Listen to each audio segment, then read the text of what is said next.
একই সাথে গাছ লাগানোর পর যেসব গাছগুলো আমি সবার বাসায় পাঠিয়েছি, কিন্তু সবার গাছকে উপেক্ষা করে এই গাছের উচ্চতা হয়ে গেছে 6 ফিট। হ্যালো এভরিওয়ান, আসসালামু আলাইকুম। কেমন আছেন আপনারা সবাই? আলহামদুলিল্লাহ, আমি তো অনেক ভালো আছি। আশা রাখছি আপনারা সবাই ভালো আছেন। গতবার যে একটি ভিডিও আপলোড করেছিলাম সেখানে দেখে আপনারা সবাই অনেক মন খারাপ যে আপু আপনার ঘরের লাউ গাছটি এত বড়, আপনি কবে লাগিয়েছেন আর আমাদেরগুলো এত ছোট কেন। তো চলেন এইটার কারণটা আমি বলছি, আর কি খাদ্য দিয়েছিলাম সেটাও বলছি। আমি একই দিনে সব বীজ লাগিয়েছি। 50 লাউয়ের গাছ আমি করেছি 50টি, যার ভিতরে আমার নিজের জন্য আমি 6 থেকে 7টি রেখেছি, আর বাকি সবগুলো আপনাদের ঘরে আছে। তো এখন আমার গাছগুলো কেন এত বড় হলো তা নিয়ে আপনাদের অনেক কষ্ট। তো চলেন আমি আপনাদেরকে সেই রিজনটা বলে দিচ্ছি যে আমার গাছগুলো কেন এত দ্রুত বড় হলো। সবার আগে আমি গাছের যে অবস্থান সেটা আপনাদের সাথে একটু শেয়ার করি। আলহামদুলিল্লাহ, এত ভালো ডগা পাতাগুলো হয়েছে, আর যার উচ্চতা 6 ফিট বলা চলে। এখন আমি যখন মেপে দেখেছি এটার উচ্চতা 6 ফিট হয়েছে। আলহামদুলিল্লাহ, শুধু তাই না, ঘরেই কিন্তু আমি এই লাউ গাছের 1G কাটিং করে দেখিয়েছি আপনাদের। তো তারপর এই যে দেখেন 1G কাটিং এর পর কিন্তু এই যে দেখেন 2G ডাল বের হয়ে গেছে। এই যে আলহামদুলিল্লাহ, এই যে দেখেন আমার 2G ডাল কিন্তু বের হয়ে গেছে। অনেকগুলো 2G ডাল বের হয়েছে। তো এটাই হয় 1G কাটিং করলে, যখনই 2G ডাল বের হয়ে যায় তখনই দেখা যায় যে জুন মাসে আপনারা লাউ খেতে পারবেন। তো এই যে কারণ, এটার কারণ হচ্ছে আমি যখনই আপনাদের কাছে পোস্ট করেছি তখনই কিন্তু আমি আমার লাউয়ের গাছটি 5 লিটারের তেলের গ্যালনে ট্রান্সফার করে দিয়েছিলাম, যার ফলে দেখেন যে গাছটির কি অবস্থা। আলহামদুলিল্লাহ, এটা হচ্ছে সাদা ডায়মন্ড লাউ, যার শেপ হয় হাজারি লাউয়ের মতন। হাজারি লাউয়ে অনেক স্ট্রাইপ থাকে, কিন্তু এই ডায়মন্ড লাউটি শুধুই সাদা হয়। আর এই যে দেখেন, আমরা বাহিরে কেন গাছপালা দিতে চাই না, ঘরেই রাখতে চাই। এই যে এই মাত্র এখানে কিন্তু একটি মাছি বসেছিল পাতাটির উপর, ওই যে দেখেন ঘোরাঘুরি করছে। মাছিগুলো বসলে ওরা বিভিন্ন ধরনের রোগ ক্যারি করে, যার কারণে মোজাইক রোগগুলো হয়, যেটা হচ্ছে লাউ গাছের পাতায় ছত্রাকের মতন যে দাগগুলো হয় সেটা হয়ে যায়।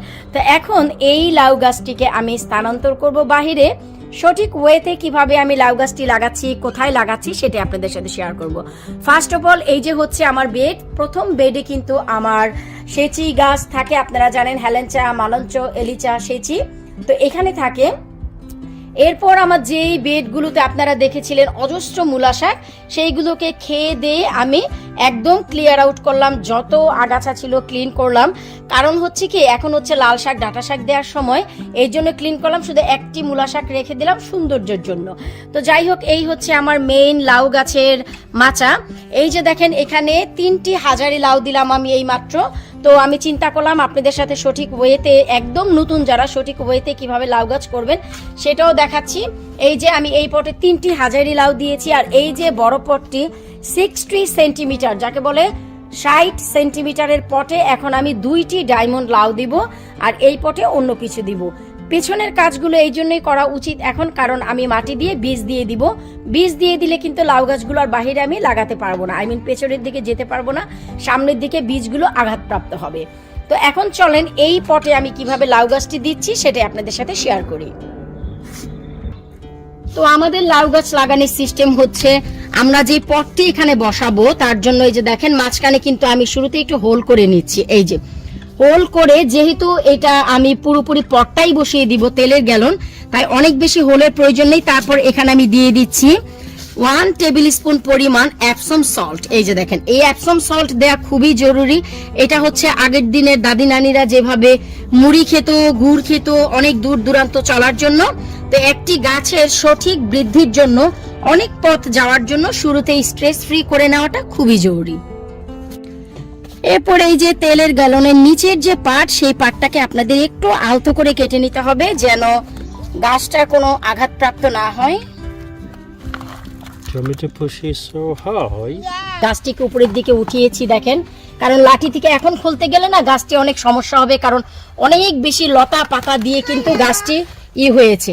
তারপরে এই যে দেখেন আমি এইখানে এনে এখানে বসিয়ে দিলাম। এই যে দেখেন, এরপর হচ্ছে এই যে আপনাদেরকে এখানে বসিয়ে দিতে হবে। এরপর এই যে দেখেন আমাদের কিন্তু আর কোনো কিছুই করার নেই। এখন হচ্ছে আমরা গাছটিকে কি করব, এই যে পটটি শুধু চতুর্দিক থেকে মাটি দিয়ে ঢেকে দিব, আর কোনো কিছুই করব না। মাশাল্লাহ, এই যে কষ্ট হলেও দেখেন আমি কিন্তু 60 সেন্টিমিটারের পটে গাছ দুটো খুব সুন্দর করে সেট করে দিতে পারলাম। আর এই যে দেখেন আমার গাছ হচ্ছে একদম মাচায় উঠে গেছে, আলহামদুলিল্লাহ বলা চলে। আর সেকেন্ডি ওরে আল্লাহ, এই কি ফার্স্ট ডিভিশন সেকেন্ড ডিভিশন নাকি? আমার এই যে দেখেন সেকেন্ড জেনারেশনের যে ডাল, এই যে 2G ডাল দেখেন, আলহামদুলিল্লাহ। আপনারা যদি চান এখন এই 2G ডালটিকে চিনে রাখার জন্য এটার ভিতর একটি ফিতা দিয়ে বেঁধে দিতে পারেন। এতে করে সুবিধা হবে এই পাতায় যখন এই ডালে যখন 12টি পাতা হবে, যেমন এই ডালের প্রথম পাতা হচ্ছে এই যে এটি, 10 থেকে 12টি পাতা হলে মাথাটি যখনই ভেঙে দেবেন তখনই কিন্তু লাউ ধরা শুরু করবে। সো আলহামদুলিল্লাহ, এখন হচ্ছে আমাদের দ্রুত হারে যে কাজ করতে হবে, এখানে কিন্তু পানি দিয়ে দিতে হবে। আমি কিন্তু একটু রৌদ্র থাকা অবস্থাতেই গাছগুলো পটিং করলাম।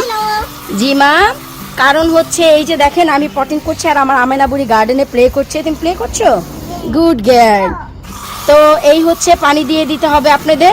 আর আমি জানি আপনারা অনেকেই প্রশ্ন করবেন যে 60 সেন্টিমিটারের পটে আপনারা কয়টি গাছ লাগাতে পারবেন? লাউয়ের গাছ 5টি গাছ অনায়াসে লাগাতে পারবেন এই 60 সেন্টিমিটারের পটে।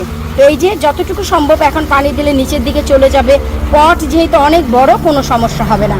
আর যেহেতু রোদ্রের সময় দিয়েছেন, তাই অবশ্যই এই যে দেখেন লাউ গাছের গায়েও একটু পানি দিয়ে দেন, যেন রোদ্রের তাপটি কম লাগে। এই যে দেখেন, ব্যাস এই হচ্ছে আমাদের লাউ গাছের কিন্তু আমাদের স্থানান্তর ডান। এই বছরের জন্য প্রথম লাউ গাছের ফলন করলাম আমি এই হাজারি লাউ আর হচ্ছে হোয়াইট ডায়মন্ড লাউ দিয়ে। অবশ্যই আমি আপনাদের সাথে শেয়ার করতে থাকবো যে আমার এই লাউ গাছের কি অবস্থা। আমি জানি আর অনেক আগেই অনেকে গার্ডেনে দিয়ে দিয়েছেন, আমি আসলে অনেক আগে দেইনি, কারণ ওয়েদার গত 2 দিন যাবত রাত্রে 4 ডিগ্রি হচ্ছে, তাই আমাদের দেশীয় গাছগুলো আসলে বাঁচানো মুশকিল হয়ে যায় 4 ডিগ্রিতে। তাই আজকে এবং আগামীকালকে, তাছাড়া আরও 1 সপ্তাহ ধরে আমাদের ওয়েদার ভালো যাবে একটু, তাই আমি লাউ গাছটি দিয়ে দিলাম। তাছাড়া 6 ফুট লাউ গাছ ঘরে রাখাও ভাই অনেক মুশকিল, এটা সম্ভব না। তো এই গাছের কিন্তু এখানে দিয়ে দেয় শেষ না, এই গাছের অনেক যত্নের ব্যাপার আছে এখন থেকেই। নিচের দিকে ডালপালাগুলোতে অনেক কারুকার্য আছে। আর যেহেতু আমি পটে দিয়ে দিয়েছি, আগামীকালকে 24 ঘন্টা পরই একটা ইম্পর্টেন্ট খাদ্যের দরকার। আর এই 6 ফুট লাউ গাছ করতে শুধু আমার ম্যাজিক সারটি আমাকে সাপোর্ট করেছে। ম্যাজিক সার ছাড়া আমি আর কোনো খাদ্য লাউ গাছে দেইনি এই পর্যন্ত। এখন যেহেতু বাইরে দিয়েছি, 24 ঘন্টা পর এখানে একটি সিক্রেট খাদ্য যাবে, যেটার সাথে আমি আপনাদের অবশ্যই ভিডিও নিয়ে চলে আসবো। বিদায় নিচ্ছি আজকের মতো, আল্লাহ হাফিজ।